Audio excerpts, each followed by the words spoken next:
Многие айтишники уехали из этого, многие граждане нашей страны покинули страну ровно с того, что начинается история с доносами вновь. Давай еще раз. В чем босс? Мне вообще не интересно, как эти все люди, как их зовут, кто они такие, что они поют. Я о них знать ничего не знаю.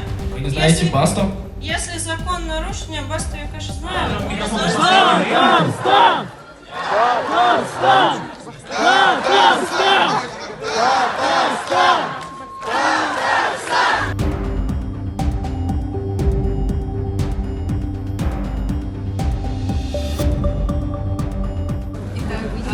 Екатерина, здравствуйте, очень рада. Слушай,